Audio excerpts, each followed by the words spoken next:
बच्चों, तो बताओ अमन और आनंद जंगल में कैसे बचे रहे? उन्होंने एक दूसरे की मदद की और साथ नहीं छोड़ा। अपनी भूख मिटाने के लिए उन्होंने जो फल मिले खा लिए।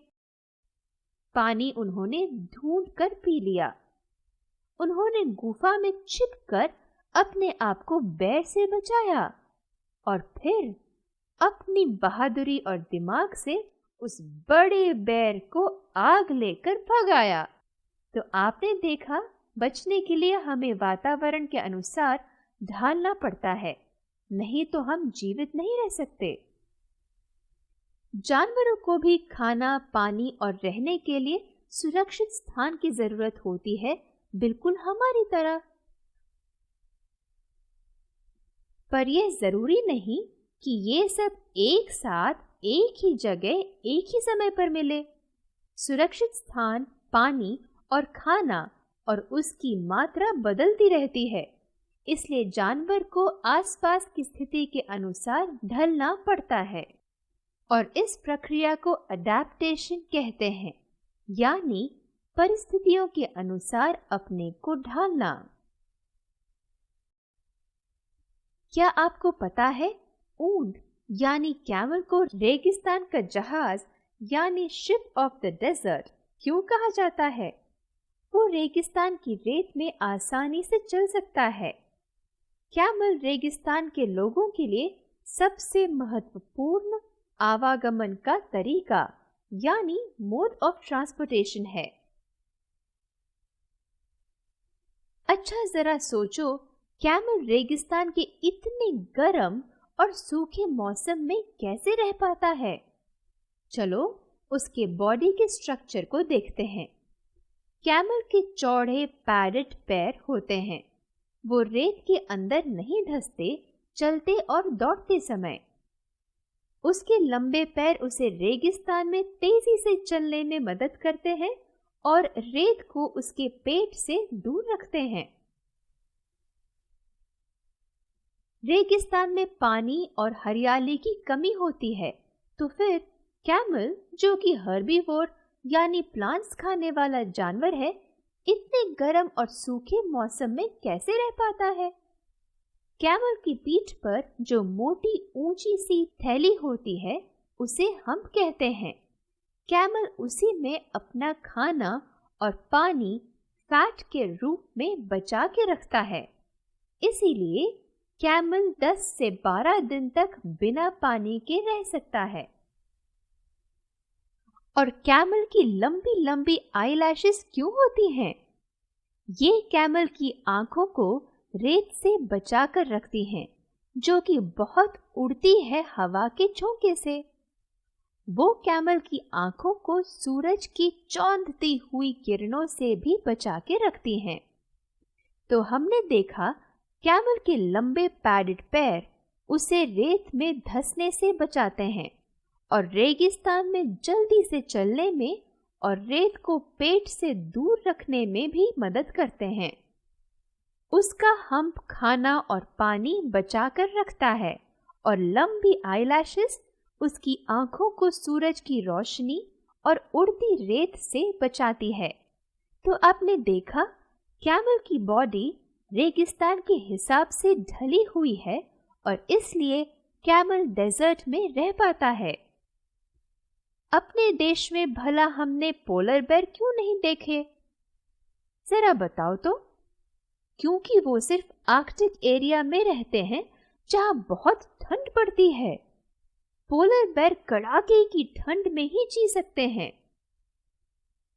उनका सफेद मोटा फर उन्हें इतनी भीषण बर्फीली सर्दी में गर्म रखता है। अमन, तुम ध्यान नहीं दे रहे हो। तुम्हारे दिमाग में क्या चल रहा है?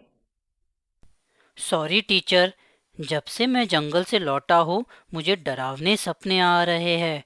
मुझे अजीब अजीब से जानवर दिख रहे हैं, जैसे बड़ा सारा हाथी, जानवर जो आधे ज़ेब्रा और आधे हॉर्स जैसे दिखते हैं आदि।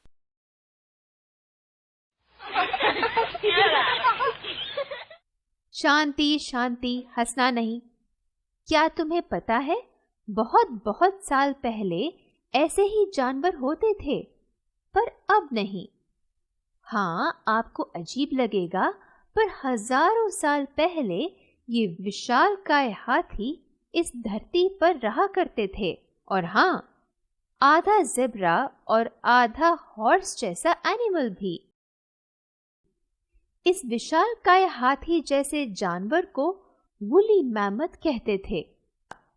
ये सभी जानवर बदलते वातावरण के अनुसार अपने को ढाल नहीं पाए, यानी एडजस्ट नहीं कर पाए और मर गए। अब इनमें से कोई भी धरती पर जीवित नहीं है। और यही हश्र क्वागा, हॉर्स और ज़ेब्रा के मिक्स के साथ हुआ। वो अपने को बदलते वातावरण के अनुसार ढाल नहीं पाए और मर गए। अब वो विलुप्त यानी एक्सटिंक्ट हो गए हैं। कितना अच्छा होता ये अभी जीवित होते तो। कुछ और प्रजाति अब जीवित नहीं हैं। वो हैं डायनासोर्स। अब वो सिर्फ फोटोज और मूवीज में ही दिखाई देते हैं। जो जानवरों की जाति अब जीवित नहीं है, उन्हें हम एक्सटिंक्ट एनिमल्स कहते हैं। जंगली जानवर कम क्यों हो रहे हैं? घर बनाने के लिए हम मनुष्य जंगलों को साफ कर देते हैं। जंगलों की संख्या कम हो रही है, जिसके कारण जानवरों का आवास कम हो रहा है। पोल्यूशन भी जानवरों के जीवन रेखा को प्रभावित कर रहा है। एक और कारण है जंगली जानवरों की संख्या में कमी का। वो है जानवरों को उनकी मीट, स्किन, फर के लिए शिकार करना। जैसे एलिफेंट्स का उनके दांत यानी आइवरी टस्क के लिए शिकार होता है। उनके दांत को नक्काशी के लिए इस्तेमाल किया जाता है। टाइगर्स को उनकी चमड़ी के लिए शिकार किया जाता है। राइनोसरस के सींग यानी हॉर्न्स भी नक्काशी और मेडिसिन्स बनाने के लिए इस्तेमाल किए जाते हैं। अच्छा, हमारे देश के राष्ट्रीय जानवर टाइगर के साथ क्या हो रहा है? अब बहुत ही कम संख्या में टाइगर बचे हैं। इन जानवरों को एंडेंजर्ड एनिमल्स कहा जाता है, यानी ये अब खतरे यानी डेंजर में हैं। अगर हमने इन्हें अभी नहीं बचाया तो ये डायनासोर की तरह ही विलुप्त यानी एक्सटिंक्ट हो जाएंगे। इसका क्या मतलब? अगर कोई जानवर की प्रजाति एक्सटिंक्ट हो जाती है तो हम उसे कभी नहीं जीवित देख पाएंगे। सिर्फ उनकी हड्डियां यानी बोन्स ही बची रह जाएंगी, या उन्हें हम फोटोज, मूवीज में देख पाएंगे, पर असली में नहीं। ये तो बड़ी दुखद बात होगी, है ना? तो एक्सटिंक्ट और एंडेंजर्ड में क्या फर्क है? एक्सटिंक्शन मतलब उस प्रजाति का पूरी तरीके से गायब हो जाना, जैसे डायनासोर्स जो कि अब इस धरती पर नहीं दिखाई देते। एंडेंजर्ड मतलब ये जानवर या पौधे जो इतनी कम संख्या में बचे हैं कि अब उनके विलुप्त यानी एक्सटिंक्ट होने का खतरा बहुत बढ़ गया है। तो हमें क्या करना चाहिए इन एंडेंजर्ड स्पीशीज को बचाने के लिए? हमें इनकी प्राकृतिक आवास यानी नेचुरल हैबिटेट को नहीं छेड़ना चाहिए। हम मनुष्यों से ना के बराबर हस्तक्षेप यानी इंटरफेरेंस होना चाहिए। क्या आपने ऐसे साइन बोर्ड्स देखे हैं जब आप कहीं जंगल से गुजर रहे होते हैं, जैसे गोट या डियर क्रॉस कर रहा है? ये साइन हमें बताते हैं कि जानवरों का आवास है कहीं पास में, और हमें उन्हें परेशान यानी डिस्टर्ब नहीं करना चाहिए। जानवरों का अवैध शिकार यानी पोचिंग उनके स्किन, फर, मीट, हॉर्न आदि के लिए पूरी तरह से निषेध है और इसमें सजा भी हो सकती है। हमें शांति से इस धरती में रहना चाहिए और जानवरों को भी रहने देना चाहिए।